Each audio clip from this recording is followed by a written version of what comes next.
Hello viewers, you are welcome back to Tyndanius Maths and Science Tutorials.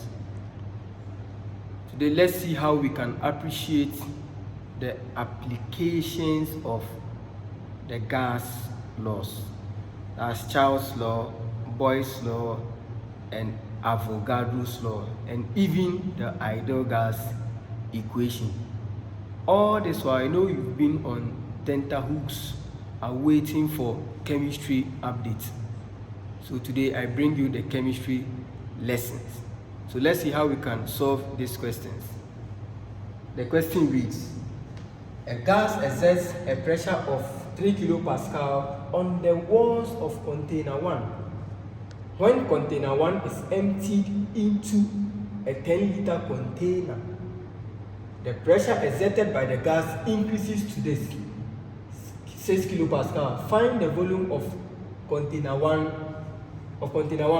Assume that the pressure and quantity of the gas remain constant. Even there is a hint here. Temperature remaining constant tells you that we are going to employ the Boyle's law. And what is Boyle's law telling us? Boyle's law states that the volume of a gas is inversely proportional to what? The pressure of the gas. So my constant K will be equal to what? PV. So therefore P1 V1 is equal to P2 V2. Please, I have treated this as a topic in my chemistry lessons. So if this is your first time, you can revisit the previous lectures under Boyle's law, and this has been explained very well. So let's fish out our data here. A gas exerts a pressure of 3 kilopascal. Okay, so that is my V1, which is equal to, that is my P1, my pressure 1, which is equal to 3 kilopascal on the walls of container 1. When container 1 is emptied, so I have container 1 here, C1, container 1. We are saying container 1 was emptied into another what? Into 10-liter container. So container, let's say 10. So that means this is my first volume V1, and this will be what? My V2. So automatically my V2 is what? My 10 liters. So V2 volume 2 is equal to my 10 liters. Then the pressure exerted by the gas increases to 6 kilopascal. So that will be my pressure 2, which is equal to my 6 kilopascal. So therefore, if I have P1, P2, and I have V2, then automatically I'm looking for V1. So if I substitute this into this, I know P. So the unknown here is V1, so I can make V1 the subject from this relation. So I have P1, V1 is equal to my P2, my V2. If I make V1 the subject, I'm getting V1 equals P2, V2 over my P1. By substitution, P2 is what? 6 kilopascal times V2. V2 here is what? Is 10 liters, all on P1. P1 is what? Is 3 kilopascal. So kilopascal cancels kilopascal. 3 divides 6 2 times. So 2 by 10 will give us 220 what? Liters. So therefore the volume of container 1 equals 20 liters. So this various gas laws is applicable in our daily lives, even pumping of balloons, inflating of tires, and what have you. All this, those gas laws like Boyle's law, Charles' law, and what have you, can help us to explain what's happening. So let's see the second part of the question, and let's see how we can appreciate using the various gas laws. So the second question reads, a balloon can hold 100 cm cube of air before bursting. So that means if I have a balloon of say this type of say 100 cm cube. So if I have 100 cm cube or less, that means the balloon wouldn't burst. So if you have a volume, if you inflate air into this balloon and the volume exceeds 100, that means the balloon will burst. So our duty here is to now, we are now going to calculate the volume, whether we get something more than this or less. So we get a volume more than this, that means the balloon will burst. So this is, let's say this is the maximum volume the balloon can accommodate. So if you have a volume of say 100 cm cube or less, the balloon wouldn't burst. But if you have a magnitude more than 100 cm cube, the balloon will burst. So let's see. A balloon can hold 100 cm cube of air before bursting. The balloon contains, so that is my V1. So V1 equals 975 cm cube of air at 5 degrees Celsius. Please, here we work in standard units. So at STP, that's standard temperature and pressure, when we are giving the temperature in degrees Celsius, kindly do so by changing it to Kelvin.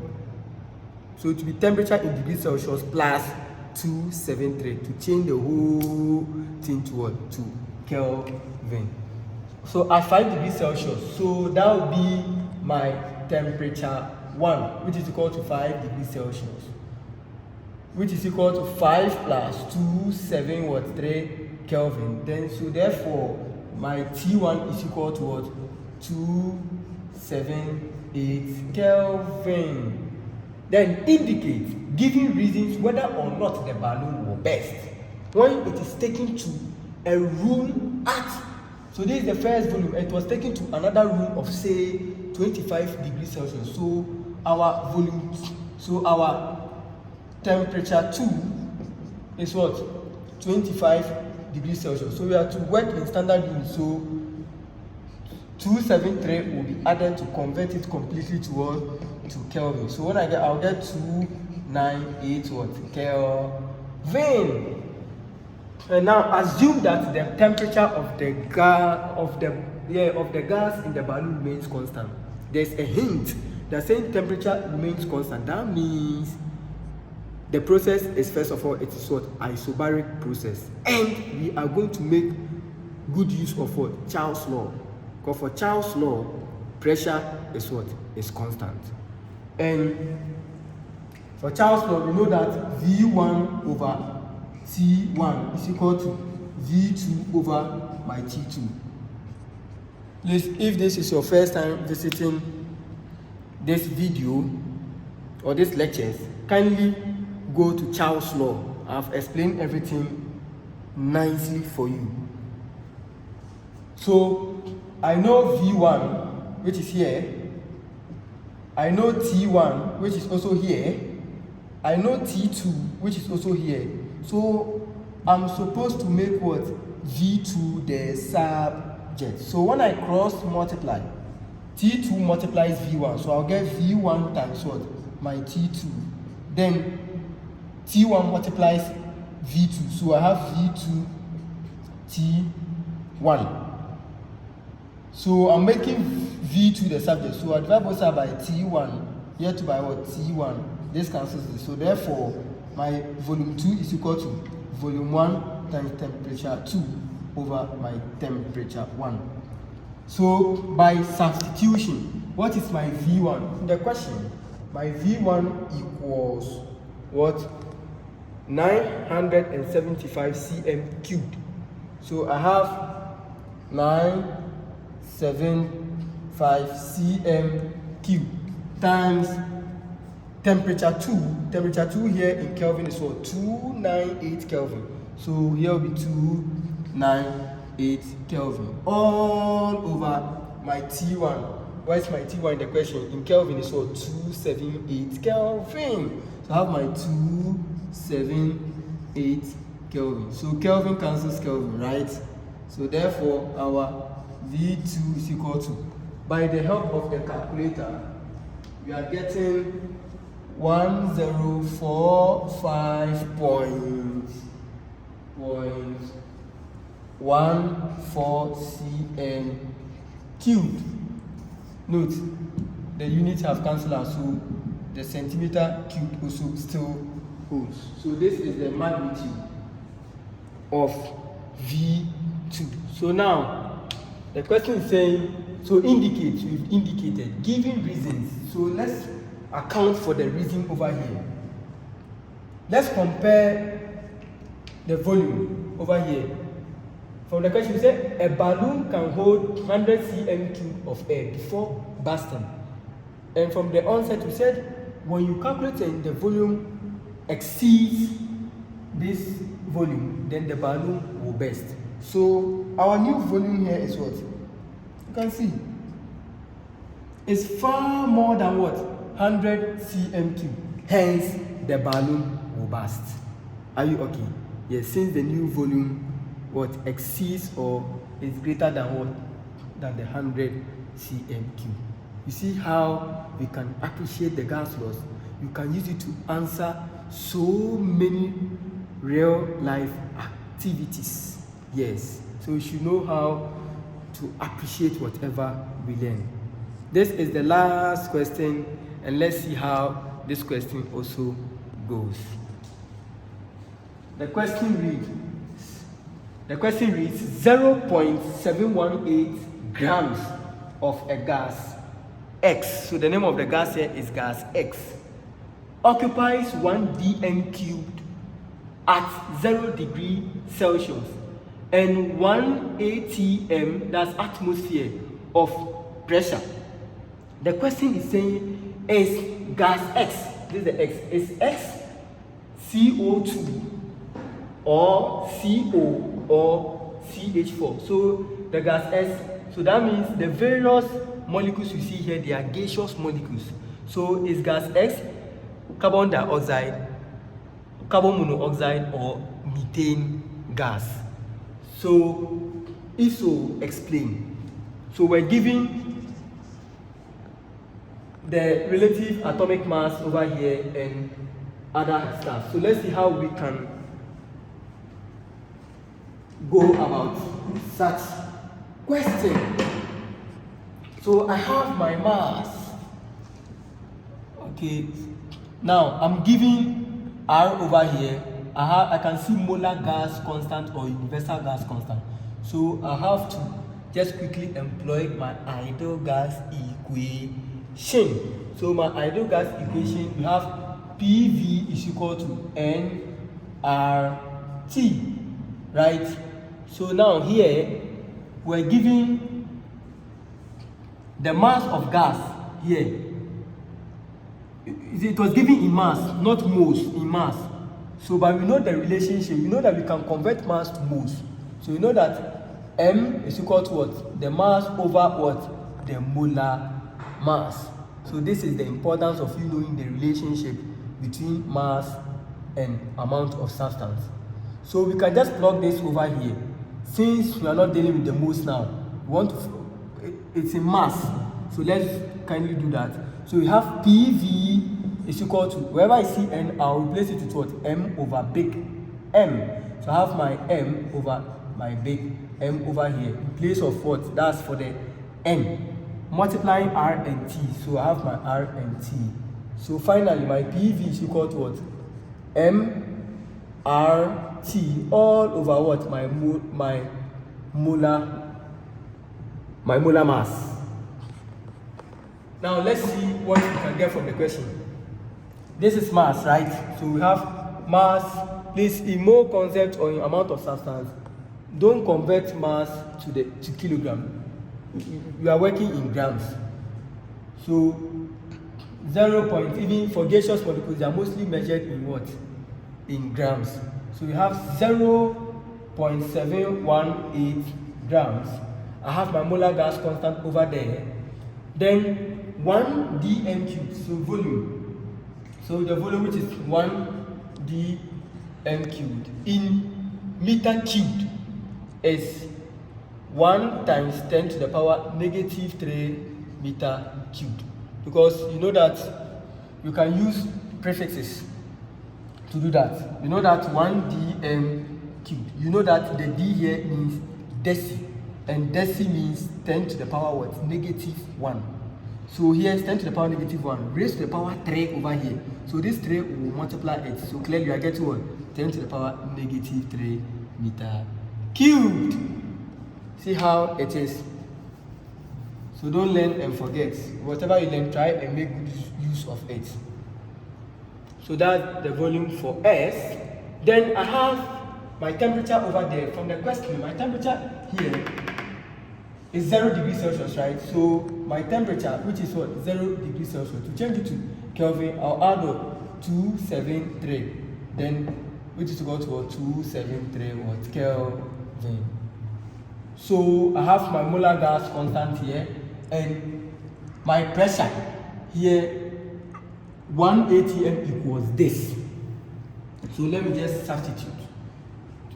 So recalling this formula again, I have PV is equal to MRT over capital M. So P, so the P here, I know P, right? P was given, V was given, mass was given, I was given, T was given, but molar mass wasn't given. The molar mass of gas X wasn't given. So therefore, I'll make molar mass of gas X the subject. When I make M the subject, the big M the subject, I'll get M is equal to MRT all over what? Over PV. It's just interchange. Bring M here and bring PV here. You just make simple change of subject over here. So by substitution, what is my M? My M from the question is what? 0.718 grams. So I'll just write it here, 0.718 grams. Provided you know the unit for molar mass, you don't need to attach the unit.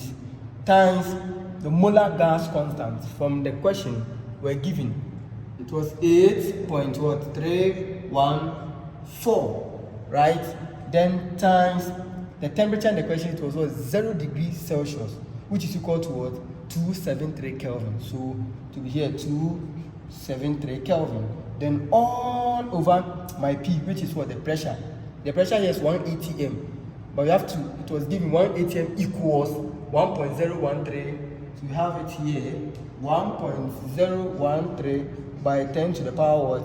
5 Newton per meter squared. Then times V, which is my volume. My volume here, we said what? 1 dm cubed is equal to what? 1 times 10 to the power what? Negative 3 what? Meter cubed. Right? So you can just ignore the unit N. So therefore, my molar mass of my gas X is equal to, by the help of the calculator, we are getting 16.08. The unit for molar gas is what? Grams per mole. Grams per mole. So that is that for that. But that isn't the answer. The question reads, is X CO2, CO or CH4? You now know the magnitude of X to be this. You see, first we didn't know the magnitude of X. So now that we know the magnitude of X, we should also know the molar mass of CO2. We should also know the molar mass of CO, and we should also know the molar mass of CH4. Then we can now do the comparison to see what X is. Do you understand it that way? So now, let me calculate for the molar mass of what? CO2. So the C, I was given the relative atomic mass for carbon to be what? Here is what? It's 12. So I'll just do substituting here. So for molar gas, here is 12, right? So it will be 12, then plus. O, so it was given the question to be 16. So 16, exactly 2 means I'll multiply it by what? By 2. So I will get, so by the help of the calculator, I'm getting 28. So I'm getting 28 grams per mole. Then I'll also find for the molar mass of this and that. So the molar mass of CO equals, again, the atomic mass for carbon is what? Is 12. Then the O, the atomic mass for O is what? Is 60. Note, there isn't any substitute, so therefore you won't multiply. So therefore, when I add them, I'm getting 28 grams per mole.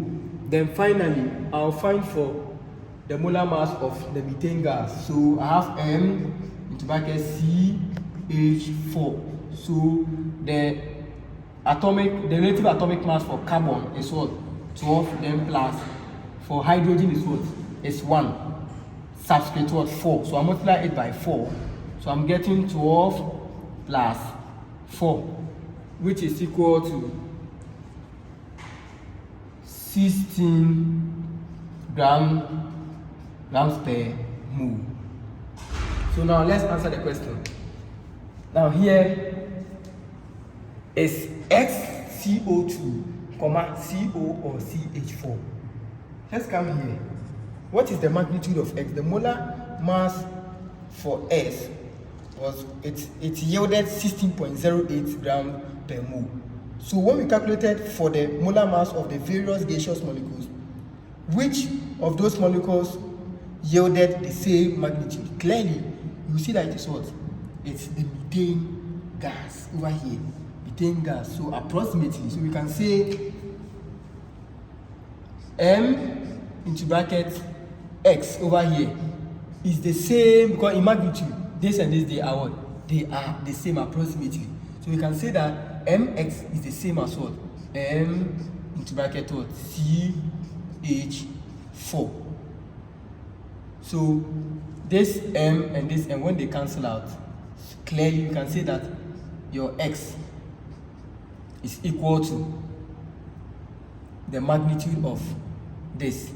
Do you understand that? So therefore we can say that, so it's XCO2, CO or CH4. So clearly my X is what? CH4, which is giving what? 16 grams per mole. Dear viewers, this is the end of the tutorials. Follow me for more updates, catchy videos. Share, subscribe, like and comment. See you next time. Bye.